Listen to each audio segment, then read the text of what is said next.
Hello नमस्कार, मी मोनिका स्मितू आणि रिधूची mamma या यूट्यूब चॅनलमध्ये तुम्हा सर्वांचे अगदी मनापासून स्वागत करत आहे। तर ना ताईंनो, आजचा जो काही दिवस होता तो होता नागपंचमीचा आणि आमच्याकडे ना नागपंचमीला असा फुलोरा वगैरे बनवते आणि सोबतच भात किंवा पोळ्यासुद्धा करत नाही, म्हणजे तावा ठेवू नये असं म्हटलं जाते आणि भातसुद्धा करत नाही, कारण आज नागपंचमी असते ना त्याच्यामुळे। तर मी बनवत आहे आता कढई, कारण कढईची सुद्धा पूजा केली जाते। आधी नव्हती करत, पण मग आता कालांतराने जसं जसं आपला जो काही संसार आहे तो पुढे पुढे जातो तसं तसं मग सगळ्या गोष्टीची जी काही सवय असते ना ती आपल्याला ऑटोमॅटिक होऊन जाते आणि कुठेतरी आपल्याला ह्या बघण्याचा जो दृष्टिकोन असतो ना तो असतो। जसं मी आता बघत आलेली आहे की माझ्या ज्या माहेरी नागपंचमीला कढई वगैरे करतात, तर सगळेजण नागद्वारला जाऊन आलेले आहे। महादेवाला पण हरवर्षी जातात, पण नागद्वारला सुद्धा जातात, त्याच्यामुळे तिकडे करतात। पण आता आपलं नाही जाणं झालं तरी पण घरीसुद्धा आपण बनवू शकतो, म्हणून इथे ना मी छान असं तुपामध्ये कढई जे रवा असते ना ते भाजत आहे आणि त्यालाच तिथेच ती जी कढई असते ना त्या कढईचीच पूर्ण ठेवून जो रव्याचा प्रसाद असतो ना त्या पूर्ण रव्याच्या प्रसादाचाच इथे पूजा केली जाते। तर व्हिडिओ स्किप न करता बघा, म्हणजे तुम्हाला समजेल सुद्धा की विदर्भामध्ये कशा पद्धतीने आपली नागपंचमी जी आहे ती सेलिब्रेट केली जाते। तर छान मस्त असं सकाळी सकाळी आंघोळी वगैरे सगळ्यांच्या झाल्या आणि कुठे कुठे खूप सोहळ्याचं वगैरे पाळल्या जाते, पण आम्ही असं साधंसुद्याच पद्धतीने करतो। तर रवा भाजत आहे आणि इथे ना मी ड्रायफ्रूट्स असं किसून घेत आहे। चहा जे आलं वगैरे किसतो ना त्या किसणीवर नुसता खोबऱ्याचा बुरा जरी टाकला तरी पण छान वाटते। रव्याचा जो हा शिरा आहे तो, किंवा मग आपण कढई म्हणतो ते, आजच्या दिवशी त्याला कढईच म्हणते। तर खोबऱ्याचा किस वगैरे टाकला ना तरी पण छान लागते, पण आता तो टाकण्यापेक्षा म्हटलं थोडं ड्रायफ्रूट्स टाकू, म्हणजे खाण्यात मुलं पण खातात आणि आपण सुद्धा तर टेस्टला पण छान वाटते, म्हणून मग आता सगळे ड्रायफ्रूट जे आहेत ते मी काढून घेत आहे। फक्त बादाम ज्या आहे त्या किसून घेतल्या, म्हणजे त्या अशा फुगतात ना म्हणून किसून घेतल्या, बाकी सगळं जे आहे ते कट करून घेत आहे। आणि एकीकडे तिथल्या तिथेच माझा शिरासुद्धा भाजून होता आणि दुसरीकडे ना गरम पाणी ठेवलेलं आहे मी, कारण गरम पाण्याने लवकर जो काही उपमा आपला असतो शिरा तो लवकर असा रवा फुलून येतो, म्हणून गरम पाणी टाकलं की मग ते थोडंसं टाईम जो असतो ना तो कमी वेळेमध्ये तयार होतो त्यासाठी। आणि तुम्हाला असं वाटेल की सणाचा दिवस आहे आणि ताईनी साडी वगैरे नाही घातली, म्हणजे आज पण ताईला वेळ नाही का, असं नाही आहे। आंघोळ करून आली म्हटलं आणि तोपर्यंत पटकन असं शिरा जो आहे तो फोडणी देते आणि तो शिजत राहील तोपर्यंत मग माझं साडी जे आहे ते झटपट घालते। साधी सिंपल साडी घालणार आहे म्हणून पटकन इकडे शिरा बनवून घेतला आणि सोबतच यांची ड्युटीसुद्धा होती। ड्युटी असली की खूप गोंधळ होतो, घरी असलं की सगळ्या गोष्टी निवांत होते, पण कुठं ते निवांतपणाची वाट बघायची नसतेच तो दिवस। जी काही पोलीस फॅमिली असते ना त्यांना असं निवांतपणा नसतोच कुठल्या सणाला, इवन कुठं तर सणाच्या दिवशी घरीसुद्धा नसते, असे बेकार हाल असते पोलीस फॅमिलीचे। पण आम्हाला सध्या इथे म्हणजे सण वगैरे जे आहेत ते करायला मिळते एकत्र, बाकी तिकडे SRPमध्ये जेव्हा होते तेव्हा नव्हतं करायला मिळत। सण आला की लगेचच बंदोबस्त राहायचा, तर तिकडे मी फोडणी दिलं, छान पाणी टाकून झाकून ठेवलं आणि जसं मी सांगितलं भात किंवा पोळ्या कधीच काहीच बनवता येत नाही आजच्या दिवशी, म्हणून इथे बनवत आहे मी सोजी। तर दलिया म्हटलं की असं विकत एक ना जाडसर प्रकारचं मिळून जाते, जसं आपण गव्हाचं दळून आणतो ना त्याच्यापेक्षा असं जे जाडसरवालं पॅकेट असते ना त्याच्यामध्ये छान असा दलिया मिळून जातो। तर इथे ना छान मी तडका दिलेला आहे, साधा आपला चटणीचा असतो ना, कांदा टमाटर वगैरे कढीपत्ता टाकून तसं छान इकडे तडका दिलेला आहे आणि त्याच्यामध्ये आता जो दलिया आहे ना तो मी ॲड करणार आहे।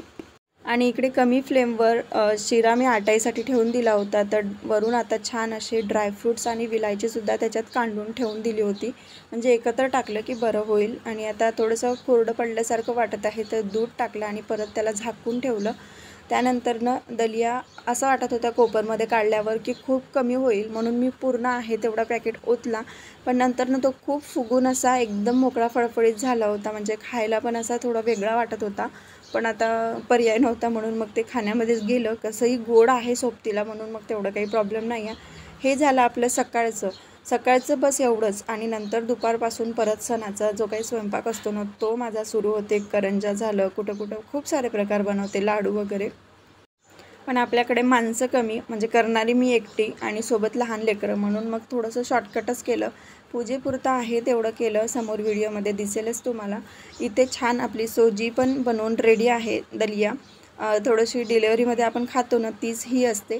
तर सकाळची साधी जी काही देवपूजा असते ती मी उरकवून घेतली, कारण देवाला आपण पूर्ण आपलं सगळं उरकतपर्यंत ठेवून तसंच ठेवू शकतो. म्हणून जे काही आपलं देवपूजा आहे पूर्ण देव स्वच्छ करून छान असं फुलं, हळदी कुंकू वाहून देवपूजा जी आहे रोजची नित्यवाली ती उरकवून घेतली. आणि त्यानंतर मग अशा पद्धतीने पूजा जी आहे ती मांडली. तर पाटावर छान अशी कढई ठेवून दिली. तिकडे तुम्हाला पेपर बोर्ड दिसत असेल तर त्याच्यावर नाग जो आहे ना ते काढायचं आहे. पहिले मी आता हे पूजा माझी उरकवून घेते, नंतर मग हे करेल बाकीची पूजा. तर अभिषेक हा कंपल्सरी असतोच, आपण की करतोच. दुधाचा आणि पाण्याचा जो काही अभिषेक असतो ना तो या दिवसात करतोच. तर श्रावण सोमवारी आणि अशा दिवशी म्हणजे नागपंचमीच्या दिवशी अभिषेक हा केला जातो. तर ना सोमवारपेक्षा आज अशी मस्त शांत मनाने पूजा होत होती. हे सुद्धा ड्युटीवरून थोडीशी सुट्टी घेऊन आले होते पूजा वगैरे करायसाठी, कारण बऱ्याचशा गोष्टी असते की त्या नुसत्या आपण नाही करू शकत, यांच्याच मदतीने त्या गोष्टी कराव्या लागते. म्हणून आता छान अभिषेक केला, छान त्या पिंडीला पुसून घेतलं. आणि नंतर मग ते जी प्लेट ठेवलेली आहे ना छोटूसा पाटसुद्धा दिव्याच्या बाजूला तिथे ठेवते. आणि नंतर बेलपत्र, फूल, हळदी कुंकू, अक्षदा, जे काही असते चंदन, गुलाल, हे सगळं वाहून मग आपली पूजा जी आहे ती संपन्न होते. आणि ना आत्ताच मी कमेंट वाचली आणि व्लॉग एडिट करायला घेतला की रिदूला किती समजते अगरबत्ती वगैरे, तो छान लावतो, नमस्कार करतो. लहान असून त्याला सगळ्या गोष्टी समजत आहे. तर ना ह्या गोष्टी आपल्याच बघून तो शिकत आहे. जे आपण जसं घरामध्ये पॉझिटिव्हिटी ठेवतो ना तसंच त्यांच्या डोक्यावर सुद्धा तसंच ते होत जाते. एखादी वेळेस बघा आपल्या घरात जर सतत ताणतणावाचं वातावरण असेल ना तर मुलंसुद्धा त्या गोष्टी तसंच कॅप्चर करते, म्हणजे त्यांच्यामध्ये त्या गोष्टी ॲटोमॅटिक तयार होतात. म्हणून कधीही आपल्या घरातलं जे काही वातावरण आहे ते होईल तेवढं पॉसिबल, होईल तेवढं पॉझिटिव्ह ठेवण्याचा नेहमीच प्रयत्न करायचा. आणि कुठलाही सण असो काही असो थोडंसं आपलं जे काही रुसवे फुगवे आहेत ते विसरून थोडं चांगलं केलं आपलं सण आनंदाने, तर आणखीनच त्याच्यात अजूनच भर पडते. तर इथे छान मस्त अशी कढईची सुद्धा पूजा करत आहे. सगळं आता माझं आटोपलं. तिकडे बाजूला तुम्हाला लाह्या फुटाणे दिसत असेल तर ते पूर्ण घरामध्ये टाकावं लागते, आजूबाजूला कानाकोपऱ्यामध्ये सगळीकडे, कारण आज दिवस असतो नागोबाचा. तर त्यांच्या समाधानासाठी किंवा मग त्यांचं आपल्याला कुठेही असं दर्शन व्हावं नाही किंवा मग त्यांना थोडंसं छान म्हणजे असं दर्शन नाही झालं पाहिजे असं सगळ्यांनाच वाटते. एकदम प्रत्यक्षात दर्शन हे घ्यायला कोणालाच आवडत नाही, कारण ते जातच अशी खतरनाक आहे की ते दिसलं की सगळ्यांना अंगावर काटा उतरतो. म्हणून मग ते ना अशी पूजा जी आहे ती या दिवशी केली जाते आणि हा दिवस श्रावणामध्येच असतो. तर इथे यांनीसुद्धा पूजा करून घेतली कढईची आणि सोबतच जे बेलपत्र वगैरे वाहायचं होतं ते. आणि इकडे ना आता जागा नाही आहे भिंतीवर वगैरे असं नाग वगैरे फाडायसाठी, म्हणून असं पेपरवर ब्लॅक कार्डबोर्ड घेतला आणि त्याच्यावर मग असं शेंदरानी नाग फाडत आहे. नंतर मग दूध वगैरे वाहून छान त्याची पूजा होईल. तर इकडे बघू शकता रिदू ह्या सगळ्या ज्या गोष्टी करत आहे ना तो याच्याकडे खूप लक्ष ठेवावं लागते, कारण इथेच आपलं गॅस सिलेंडर असते, गॅस चालू असते, सोबतच कुठेही त्यालासुद्धा कुठलीच दुखापत होऊ नये ह्या गोष्टीकडे जास्त लक्ष ठेवावं लागते. आणि म्हणूनच सगळं माचीसचा बॉक्स, अगरबत्त्या, ह्या सगळ्या गोष्टी मी वरच्या साईडला ठेवते. आता कुणीही अशा कमेंट करू नका की देवघरावर काही सामान ठेवता येत नाही किंवा नाही, पण आता पर्याय नाही आहे, त्याच्यामुळे मला ठेवावंच लागते. तर यांचं झालेलं आहे ते काढून, तोपर्यंत माझंसुद्धा तुमच्याशी बोलणं झालं, रिदूबद्दल सांगितलं झालं.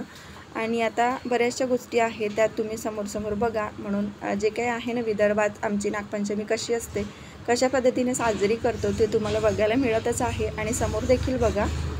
आणि ना जे लोक नागद्वारला वगैरे जातात, MP मध्ये बघा नागद्वार आहे, तर तिथे जातात ना त्यांना बरंच काही ते फॉलो करावं लागते. नियम खूप सारे असते की पूर्ण आंघोळ जशी करून आली तसंच सोहळ्याने छान अशी पूजा करायची, कुठेच बेडवर सुद्धा बसायचं नाही, अशा बऱ्याचशा गोष्टी असते. तर आता मी ज्या गोष्टी माहेरी बघत आली त्याच गोष्टी फॉलो करून मी इथे पूजा करत आहे. तर दुधाने असा पूर्ण शेवटी दारापर्यंत जिथपर्यंत आपलं मेन डोअर आहे तिथपर्यंत नाग फाडून घेतला दुधाने. आणि त्यानंतर मग इथे स्मितूला म्हटलं, स्मितूचा सुट्टी असली की मोबाईल आणि टी व्ही ह्या 2 गोष्टी जास्त सुरू असते, म्हणून मग आता त्याला म्हटलं की थोडं पूजा वगैरे तू करून घे. तर तोही सुद्धा पूजा करायला आला. जेव्हा स्मितू छोटा होता ना तेव्हा तो पण रिदूसारखाच मस्त अशी पूजा वगैरे करायचा, पण आता जसे जसे मुलं मोठे होते ना तसे तसे त्यांनाही त्या गोष्टी कंटाळवाण्या वाटते की माहिती नाही, दुसरंच कुठलं तरी नाद जो आहे ना त्यांचा सुरू असते. तर सगळ्यांची पूजा वगैरे झाली आणि नंतर ना आरती करून घेतली, कारण कढई आहे आणि तसंही श्रावणातल्या सोमवारी आणि नागपंचमीला आपण आरती वगैरे करतोच. तर छान अशी आरती करून घेतली आणि आता फोडायचं आहे नारळ वगैरे. त्याच्या आधी जे लाह्या फुटाणे वगैरे होते ना ते सुद्धा असं पूर्ण घरभर टाकायचे आहे. आरती वगैरे झाली, छान सगळ्यांनी कापूर वगैरे घेतला आणि आज स्मितूचं जे काही आहे ना ते वेगळंच काहीतरी चालत होतं, तर त्याला मी हातात कॅमेरा दिला, तर त्याचं तुम्हीच बघाल समोर. कंटिन्यू करा, स्किप न करता बघा, म्हणजे तुम्हाला समजेल. तर बघा इथे जसं मी सांगितलं लाह्या आणि फुटाणे पूर्ण घरभर क्वार्टरमध्ये टाकत आहे, जिथे जिथे मोकळी जागा आहे तिथे सुद्धा आणि कोपऱ्यामध्ये सुद्धा. तर असं पूर्णपणे.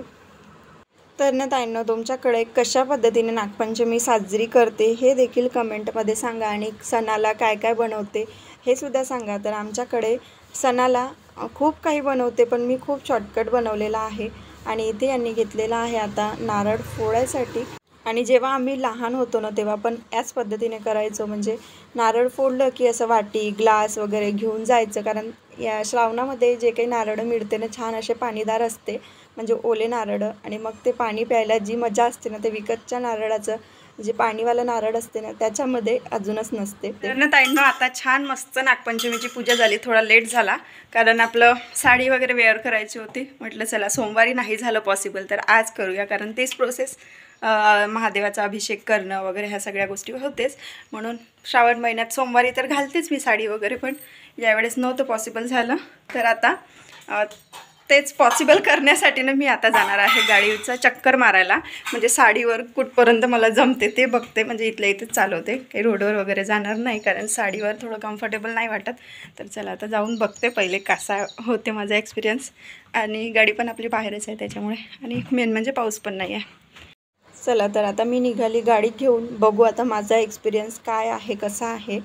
छान मस्त इथूनच गोल राऊंड मारायचं आहे, जे गार्डन दिसत आहे ना तुम्हाला समोरचं तिथूनच असा मस्त गोल राऊंड मारायचा आहे. तिथूनच मी आधी शिकली सुरुवातीला. आता जाताना एक वेगळं वाटलं मला, की खूप असं फिनिशिंग आल्यासारखं, आणि ऑब्वियस आहे त्या गोष्टी होतातच. सतत सतत आपण जर सराव कुठल्याही गोष्टीचा करा त्या गोष्टीमध्ये ॲटोमॅटिक जी आहे ना ती भर पडतेच. आता सिटीमध्ये जाते आणि इथं म्हटलं ना तर ही छोटीशी गोष्ट वाटते, पण या छोट्याशा गोष्टीतूनच मी शिकलेली आहे. इथूनच सगळं टर्निंग शिकली, ब्रेक कुठे मारायचं, स्पीड कुठे वाढवायची, कुठे कमी करायची, कशी थांबवायची, जेव्हा थांबवताना सुद्धा इव्हन कधी पाय टेकवायचे, या छोट्या छोट्या गोष्टीपासून ना तुमच्या दादांनी मला खूप असं गायडन्स करून करून शिकवलेलं. त्याच्याचमुळे मी सिटीमध्ये जाते ना तर लवकर शिकली, नाहीतर खूप कमी बायका अशा बघते मी की गाडी तर असते, सगळ्या गोष्टी असते, पण जायची हिंमतच करत नाही, कारण त्या ज्या प्रॉपर ज्या गायडन्स असते ना त्या त्यांना मिळत नाही. त्याच्याचमुळे ह्या गोष्टी त्यांना फॉलो करता येत नाही लवकर. काय म्हणतं तर ना ताईनो, तर ना खरंच आली, पण काही टेन्शन नाही आहे. एक सिंथेटिक वगैरे आपली साडी असली की बरोबर आपली बरोबर अशी बांधून वगैरे ठेवली की छान होते. फक्त पाय काढताना ते राहिली पाहिजे आपल्या बरोबर पायाशी, नाहीतर बस पायात लटकायचं आणि गाडी आपली थांबायची नाही. एवढंच थोडंसं काळजी घेऊन करायचं होतं आणि ट्राय केलं, मस्त जमलं मला. काय म्हणता मग नागपंचमीच्या सगळ्यांना? तसं नाही म्हणू, आता ना ट्रेंडिंगमध्ये आहे रील्स, बायकोच्या तालावर नाचणाऱ्या सगळ्या नागांना नागपंचमीच्या हार्दिक शुभेच्छा. बरं, पण माझ्या ताईंना देते मी, तर सगळ्या माझ्या गोड ताईंना नागपंचमीच्या हार्दिक शुभेच्छा. आणि आता यांना जायचं आहे ड्युटीवर, तर जे काही बनवलेलं आहे प्रसादाचं आणि सोबत ते आता खाते. तर आता सकाळचं जे काही पूजा पाठ आहे ते उरकलं आणि आता घेतलेला आहे मी सणाचा स्वयंपाक करायसाठी. तर सगळ्यात आधी करंजीचं भिजवायला घेतलं, कारण करंजी अशी आहे की ती जास्त वेळ लागते. बाकी जो काही भाजी भाताचा स्वयंपाक असतो ना आपला, भात तर नाही पण भाजी वगैरे जे काही बनवायचं असतं आपलं साधं स्वयंपाकाचं, त्याला वेळ लागत नाही. तर इथे छान असा वाटीभर रवा घेतला. वाटी 1.5 वाटी रवा आहे, त्याच्यावर नाही आहे, कारण खूप जास्त प्रमाणात बनवायचं सुद्धा नाही आहे. आणि त्याच्यामध्ये थोडंसं चिमूटभर मीठ टाकलं. छान मस्त असं थंड पाण्याने त्याला भिजवून ठेवत आहे, म्हणजेच तो छान असा मुरून पण जाईल. इकडे 1 वाटीबरोबर रवा घेतला आणि भाजून घेत आहे, कारण रव्याचीच पिठी जी आहे ना त्याच्या आतमध्ये मला स्टफिंग जे म्हणतो ना आपण ते त्याच्या आतमध्ये ते रव्याचंच टाकायचं आहे. तीळ आणि साखरेचं सुद्धा आपण भरू शकतो, तीळ शेंगदाण्याचं सुद्धा भरू शकतो, पण आजच्या दिवशी रव्याचंच पावन असते. त्याच्यामुळे मग रवा आणि पिठी साखर जे असते ना ते समप्रमाणात घेऊन, म्हणजे 1 वाटी साखर 1 वाटी रवा, आणि ते 1 वाटी साखरची जेवढी पिठी होईल तेवढी याच्यामध्ये मिक्स करायची. आणि आपल्याला वाटत असेल तर विलायची वगैरे टाकू शकतो, मी नाही टाकली, स्किप केली, कारण जास्तच मग वेगळं वेगळं वाटायला लागते, म्हणून मग साधंच ठेवलं. तर 1 वाटी साखर आणि 1 वाटी रवा असा छान भाजून घेतला. रवा भाजल्यानंतरच त्याच्यामध्ये पिठी साखर ॲड केली आणि थोडी गॅस बंद करूनच पिठी साखर ॲड करायची, नाहीतर गळे तयार होते. माझं तसंच झालं. मग मी त्याला मिक्सरमधून फिरवलं थंड झाल्यावर आणि नंतर मग त्याला थोडासा दुधाचा पुठ्ठा मारला. दुधाचा पुठ्ठा मारला की मग ते स्टफिंग आहे ना ती छान अशी मस्त रेडी होते आणि भरताना सुद्धा ती इकडे तिकडे अशी पसरत नाही. म्हणजे रवा कसा रवाळच असतो ना, ते इकडे तिकडे खाली पडून जाते, तर तसं होत नाही, चिपकून राहते. तर इथे पात्या बनवून घेतलेला आहे मी. तो जो रवा भिजत घातलेला होता, भिजवून ठेवला, तो छान असा मस्त फुलून आलेला होता आणि त्याच्या पात्यासुद्धा लाटताना एकदम मस्त वाटत होत्या. स्मूथली त्या पात्या ज्या आहेत त्या लाटून झाल्या. छान आता भरून घेत आहे आणि माझ्याकडे एकच साचा अवेलेबल आहे आणि तो पण मोठ्या साईजचा आहे. तर आता जो आहे त्याच्याच साईजमध्ये मी बनवत आहे, नाही तर छोट्या छोट्या साईजच्या केल्या ना दिसायला पण सुंदर दिसते आणि खूप जास्त पण होतात. पण आता मोठ्या मोठ्या आहे त्याच्यामुळे मोजून माझ्या 10 बनल्या. आणि खात कोणी नाही, असं टाईमपासमध्ये खायचं म्हटलं तर ठीक आहे, पण सहसा खायला पाहत नाही, म्हणून मग त्या आहे तेवढ्याच राहू दिल्या मी.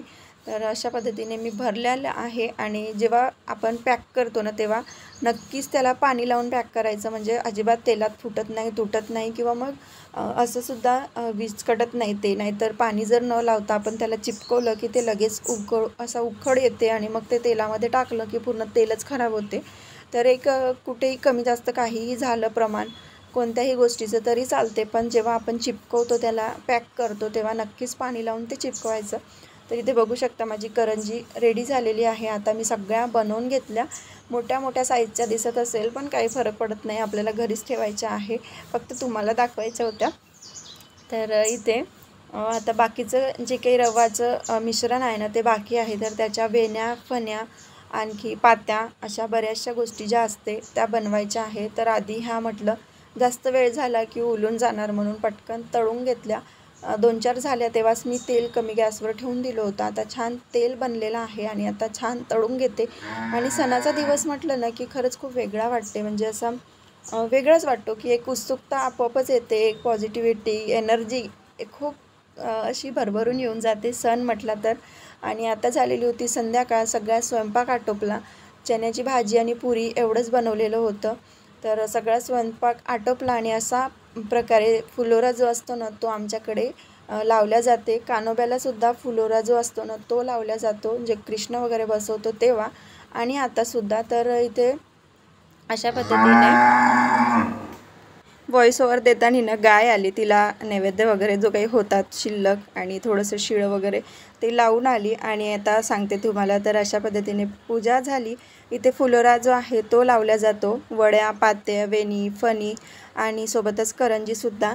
तर हा होता आजचा व्लॉग. कसा वाटला तुम्हाला कमेंट करून नक्की सांगा. व्हिडिओ जर आवडला असेल व्हिडिओला लाईक करा, शेअर करा आणि चॅनलवर तुम्ही नवीन असाल तर नक्कीच सबस्क्राईब करा. पुन्हा भेटू अशाच एका छानशा व्लॉगसोबत. तोपर्यंत बाय बाय.